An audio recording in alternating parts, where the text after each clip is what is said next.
3 mots pour résumer la démarche. Efficacité, Le leadership, Pragmatisme, opérationnel, cohérence, partage de la vision stratégique, les risques et opportunités, les risques-opportunités, engagement de l'ensemble des collaborateurs. les indicateurs de performance, performance, performance. Nous étions déjà dans une démarche ISO 9001 version 2008, très ancrée avec une approche processus. Donc on s'est préparé 2 ans à l'avance. On avait la volonté également de le passer très vite, cette certification. Étant éditeur de logiciels, informatisation, les systèmes QSE dans les entreprises, on avait tout intérêt de relever ce challenge et d'être dans les tout premiers pour pouvoir communiquer auprès de nos clients et du marché.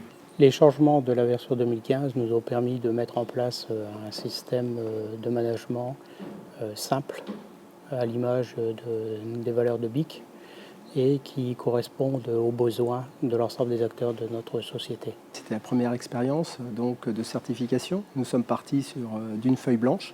Nous avons choisi la norme 2015. Ça nous paraissait évident.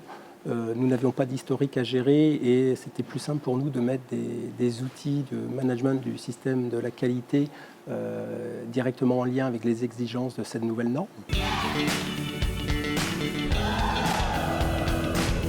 2 avantages majeurs, l'approche risque-opportunité qui est proche des métiers avec des identifications de risques et des plans d'action derrière, et la communication, une communication beaucoup plus structurée qu'on valide avec la direction générale et qu'on applique tout au long de l'année.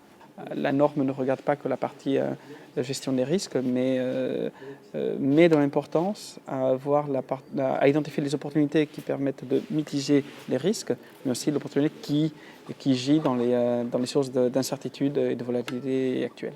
Ça nous a permis en fait sur un autre volet également d'avoir une approche très sur la gestion des connaissances, chose qui était assez inexistant dans la norme précédente, d'avoir une approche beaucoup plus déclinée sur les connaissances au sens large dans l'entreprise.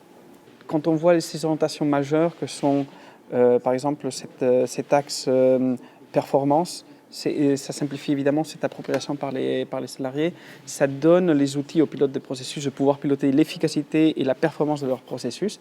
Et évidemment, ça va dans le sens d'une simplification et d'une appropriation du processus. Ce n'est pas un système qui est uniquement piloté et alimenté par la direction, par le staff, mais qui est piloté par l'équipe complète aujourd'hui à travers notre société. Chacun participe parce qu'ils comprennent l'intérêt et le pourquoi du système de management de qualité. Les collaborateurs aujourd'hui nous font la remarque que du coup ça donne du sens à ce qu'ils font. Ils voient réellement la plus-value de connaître la stratégie, de la décliner au niveau de leur processus jusqu'à leur objectif. Voilà. Et ils voient en fait précisément à quoi contribue leur travail, leur activité. La conséquence principale est la réappropriation par l'ensemble des collaborateurs du système de management de la qualité.